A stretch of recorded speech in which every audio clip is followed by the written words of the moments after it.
hello बंधु बान्धवीসকল আপোনালোকক স্বাগতম জনাইছো আজি মোৰ এইটো নতুন ভিডিঅ'লৈ আজি আপোনালোকক দেখুৱাম যে আমাৰ অসমত এছআৰ হ'ব নহয় কিন্তু এছআৰ হ'ব আৰু এছআৰটো কিৰ কাৰণে হ'ব আপোনালোকে এছআৰটো কেনেকৈ হ'ব আপোনালোকৰ ভয় একো পাব নালাগে আৰু কাৰ ভোটাৰ তালিকাত নাম থাকিব আৰু কাৰ ভোটাৰ তালিকাৰ পৰা নাম কটন হ'ব আপোনালোকে এ টু জেড চাব পাৰিব বন্ধু বান্ধৱীসকল আপোনালোকে অলপো স্কিপ নকৰাকৈ ভিডিঅ'টো চাই থাকিব আৰু আপোনাক যদি নতুন হয় প্লিজ মোৰ চেনেলটো সাবস্ক্ৰাইব কৰিবলৈ বেল আইকনটো বজাই দিব নতুন ভিডিঅ' আপডেট পাব কাৰণে আৰু ভিডিঅ'টো এটা লাইক কৰিবলৈ শেয়াৰ কৰি দিব আপোনালোকৰ বন্ধু বান্ধৱীসকল দেখিব কাৰণে বলক পিছে তেনেহ'লে আমি ভিডিঅ'টো আৰম্ভ কৰোঁ আপোনালোকে ইয়াতে দেখা পাইছে ইয়াতে ওপৰতে গাইডলাইন এটা দিয়া আছে যে হেডলাইনতে এছআৰ নকৰাৰ যুক্তি অসমত এছআৰ জাৰি নকৰা আৰৰ যুক্তি ব্যাখ্যা কৰি নিৰ্বাচন আয়োগৰ ইসি এগৰাকী জ্যেষ্ঠ বিষয়াই কয় যে নাগৰিকত্ব নিৰ্ধাৰণৰ বাবে আইনী মাপকাঠি যাৰ ভিতৰত কাট অফ তাৰিখো আছে সেয়ে অসমৰ বাবে দেশৰ আন অংশৰ তুলনাত বেলেগ লগতে 2019 চনত অসমৰ বাবে এখন ৰাষ্ট্ৰীয় নাগৰিকত্ব পঞ্জীয়ন এনআৰচি পৰ্যন্ত কৰা হৈছিল যদিও চূড়ান্ত তথ্য এতিয়াও প্ৰকাশ হোৱা নাই আৰু উচ্চতম ন্যায়ালয়ত এই বিষয়টো বিচাৰধাৰণী হৈ আছে এই সময়ছোৱাত এছআৰ অনুষ্ঠিত কৰিলে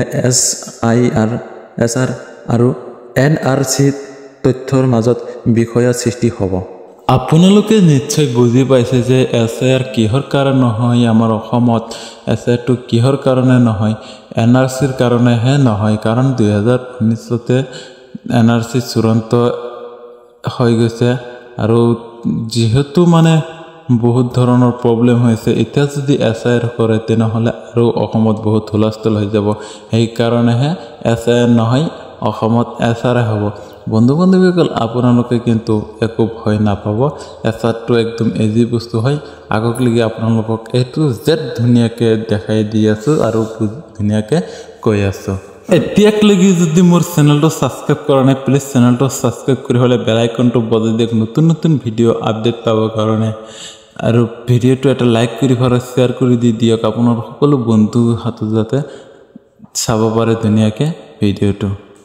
তাৰপিছত ইয়াতে কৈছে যে বিষয়াজনে লগতে কয় যে যিকোনো পৰিস্থিতিতে 10,000তকৈ অধিক নাগৰিকত্ব প্ৰত্যেকখন এতিয়াও বিদেশী ন্যায়ালয়ৰ বিচাৰাধীনত হৈ আছে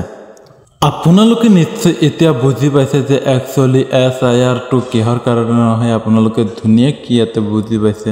বলক এতিয়া আমি তেনেহ'লে মেইন ভিডিঅ'লৈ আগবাঢ়ো আপোনালোকে প্ৰথমতে হেডলাইনত দেখা পাইছে যে অসমসূচী আৰু কাৰ্যসূচী ইয়াতে কৈছে যে অসমত এছআৰ অনুশীলনৰ বাবে প্ৰকৃত সংশোধনমূলক কাৰ্যসূচী মঙলবাৰৰ পৰা আৰম্ভ হ'ব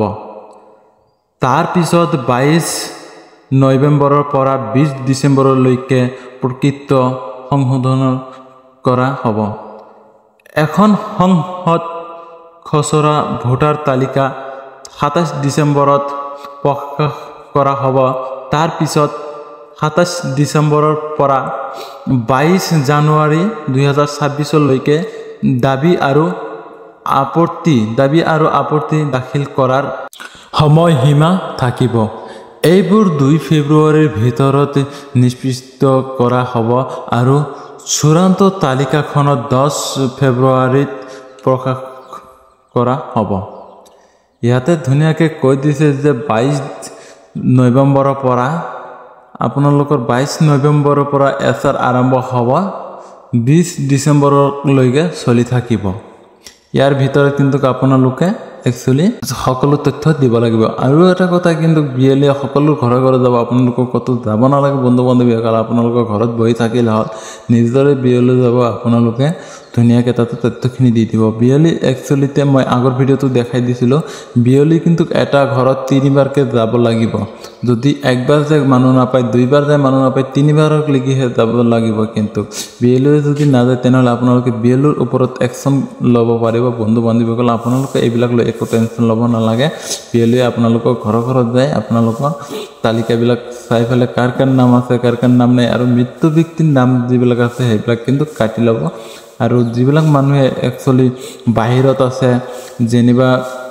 এটা ৰাজ্যৰ পৰা আন এটা ৰাজ্যত যাই আছে সেইবিলাক নামহে কাটি যাব আৰু বেলেগ ৰাজ্যৰ পৰা মানুহ যদি এইটো ৰাজ্যত আহি আছে তেনেহ'লে সেইবিলাক মানুহৰ নামবিলাক ভৰ্তি কৰিব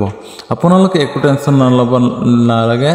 এছাৰ আপোনালোকৰ সুবিধাৰ কাৰণে দিছে চৰকাৰে এইটোলৈ আপোনালোকে একো টেনশ্যন নল'ব বন্ধু বান্ধৱীসকল আপোনালোকে দেখা পাইছে যে তাৰ পিছতে হেডলাইন এটা লিখা আছে যে বিশেষ সংশোধনৰ নাম ব্যৱহাৰ তাৰ তলতে ধুনীয়াকৈ ইয়াতে কৈছে যে সাধাৰণ বাৰ্ষিকৰ বাবে বিশেষ সংক্ষিপ্ত সংশোধন এনুৱেল অৰ স্পেচিয়েল চুমাৰী ৰিভিজন নাম ব্যৱহাৰ নকৰি বিশেষ সংশোধন স্পেচিয়েল ৰিভিজন নাম ব্যৱহাৰ কৰাৰ সংহত নিৰ্বাচন আয়োগৰ বিষয়াজনে কয় যে জনপ্ৰকৃত আইন 1950 ধাৰা 21/3 অনুসৰি নিৰ্বাচন আয়োগে বেলেগ পদ্ধতিৰে কৰা যিকোনো তালিকা সংশোধনক বিশেষ সংশোধন বুলি কয় আয়োগে সংক্ষিপ্ত চুমাৰী শব্দটো এৰাই চলিছে কাৰণ এই এক কম গুৰুত্বপূৰ্ণ অনুশীলনক বুজাব য'ত ঘৰে ঘৰে গৈ H2H স্ক্ৰিপ্টিভিহন পৰীক্ষণ কৰাটো বাধ্যতামূলক নহ'ব পাৰে বিষয়াজনে কয় এই অনুশীলনৰ বাবে প্ৰতিজন ভোটাৰৰ পৰা ফৰ্মত স্বাক্ষৰ লোৱাৰ বাবে বিএলওৱে সকলে বাধ্যতামূলকভাৱে 3বাৰ ঘৰে ঘৰে যাব লাগিব ইয়াতে কৈছে যে বিএলও সকলৰ মই আগতে কৈ দিছোঁ যে বিএলও সকলৰ 3বাৰকৈ ঘৰে ঘৰে যাব লাগিব বুলি কৈছিলোঁ যে ইয়াতে চাক ধুনীয়াকৈ কৈ দিছে যে বিএলও সকলে ঘৰে ঘৰে 3বাৰকৈ যাব লাগিব যদি মানুহ নাথাকে 3বাৰ যায় যদি মানুহ উপস্থিত নাপায় তেনেহ'লে আশপাশী বা কাৰোবাৰ পৰা হ'লে ওচৰ পাজৰৰ মানুহ পৰা হ'লেও সুধি ফালে সিহঁতৰ নামটো তালিকাত ভৰ্তি কৰিব লাগিব আৰু যেহেতু একচুৱেলি 22 তাৰিখৰ পৰা আমাৰ এছআৰ আৰম্ভ হ'ব আপোনালোকে প্লিজ সকলো মানুহ ঘৰতে থাকিব চেষ্টা কৰিব কোনো ইফালে নাযাব বন্ধু বান্ধৱীসকল ভিডিঅ'টো ধুনীয়াকৈ শেষলৈ চাই থাকিব তাৰ পিছতে ইয়াতে চাক কি কৈছে তথ্য সংগ্ৰহ প্ৰক্ৰিয়া হেডলাইনত কৈছে যে তথ্য সংগ্ৰহ প্ৰক্ৰিয়া তাৰ তলতে দিয়া আছে যে মাঠ পৰীক্ষণৰ সময়ত বিএলওৱে সকলক বৰ্তমানৰ ভোটাৰসকলৰ তালিকা থকা পূৰ্বে পূৰণ কৰা এখন পঞ্জী দিয়া হ'ব তেওঁলোকে মৃত্যু ভোটাৰৰ একাধিক স্থানত পঞ্জীয়নভুক্ত বা স্থায়ীভাৱে বা স্থানান্তৰিত হোৱা ভোটাৰসকলৰ তথ্য সংগ্ৰহ কৰিব লগে লগে ষ্টেটমেণ্ট একত তালিকা সংশোধন ষ্টেটমেণ্ট 2ত নাম ভৰ্তি নোহোৱা যোগ্য নাগৰিকৰ তথ্য আৰু ষ্টেটমেণ্ট 3ত হ'বলগীয়া ভোটাৰসকলৰ তথ্য সংগ্ৰহ কৰিব ইয়াতে ধুনীয়াকৈ কৈ দিছে যে ষ্টেটমেণ্ট একবাৰ নহয় দুবাৰ নহয় 3বাৰ ল'ব দিছে বন্ধু বান্ধৱীসকল এছআৰ কিন্তু ইমান সহজ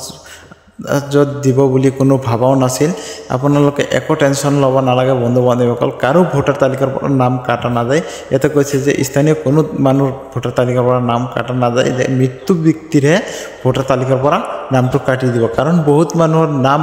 একচুৱেলি ভোটাৰ তালিকাত আছে কিন্তু মৃত্যু হৈ গৈছে সিহঁতৰ নামবিলাক কাটা নাই ইয়াতে কিন্তু ভোটাৰ তালিকাৰ পৰা যিবিলাক মানুহে মৃত্যু হৈছে সেইবিলাকৰহে নাম কাটিব আপোনালোকৰ একো টেনশ্যন ল'ব নালাগে বন্ধু বান্ধৱীসকল আপোনালোকে সকলো বস্তু ইয়াতে দেখা পাইছে যে মই আপোনালোকৰ সন্মুখত দাঙি ধৰিছোঁ আপোনালোকে দেখাই পাইছে বন্ধু বান্ধৱীসকল এতিয়া আপোনালোকে ভাবিব পাৰে যে এছআৰ লৈ পেলাই আপোনালোকৰ একো টেনশ্যন নাই আৰু এটা কথা আপোনালোকে যদি এতিয়া মোৰ ভিডিঅ'টো চাই ফেলে লাইক কৰা নাই প্লিজ ভিডিঅ'টো এটা লাইক কৰি ফেলে শ্বেয়াৰ কৰি দিয়ক আৰু চেনেলটো ছাবস্ক্ৰাইব কৰি ফেলে বেল আইকনটো বজাই দিয়ক যাতে নতুন নতুন ভিডিঅ' আপডেট পাব কাৰণে আৰু আপোনালোকে যদি নাজানে এছআৰৰ কাৰণে কি কি তথ্য লাগিব কি কি ডকুমেণ্টছ লাগিব আপোনালোকে কমেণ্ট বক্সত জনাই দিয়ক আপোনালোকক নিশ্চয় জনাই দিম যাতে আপোনালোকে বস্তুবিলাক লৈ ৰেডি হৈ থাকিব পাৰে আৰু ভিডিঅ'লৈ যেতিয়া আহিব আপোনালোকৰ যাতে একো অসুবিধা নহয় আপোনালোকে চেনেলটো ছাবস্ক্ৰাইব কৰি দিয়ক বন্ধু বান্ধৱীসকল আৰু আপোনালোকে ডকুমেণ্টছখিনি ৰেডি কৰি ৰাখিব যদি কোনো নাজানে কমেণ্ট বক্সত জনাই দিব আৰু এটা কথা বন্ধু বান্ধৱীসকল আপোনালোকে কোনোবাই যদি লানাৰ এক্সাম দিব পৰা নাই মোৰ লগত যোগাযোগ কৰিব মই আপোনালোকৰ লানাৰ এক্সাম দি দিম আপোনালোকে একো টেনশ্যন নল'ব নালাগে আপোনালোকে ঘৰতে বহি থাকি পেলাই লানাৰ এক্সাম দিব পাৰিব বন্ধু বান্ধৱীসকল এতিয়ালৈকে যদি কোনোবাই পান কাৰ্ড বা বাৰ্থ চাৰ্টিফিকেট বনাবলৈ মোৰ লগত যোগাযোগ কৰিব মই আপোনালোকৰ যিকোনো ডিষ্ট্ৰিক্টৰ পৰা আপোনালোকক পান কাৰ্ডটো বনাই দিব পাৰিম আপোনালোকে একো টেনশ্যন ল'ব নালাগে ভিডিঅ'টো এনে বহুত দীঘলীয়া হৈ গৈছে বন্ধু বান্ধৱীসকল আজিৰ ভিডিঅ'টো ইমানতে সমাপ্ত কৰিছোঁ আপোনালোকে একো বেয়া নাপাব অ'কে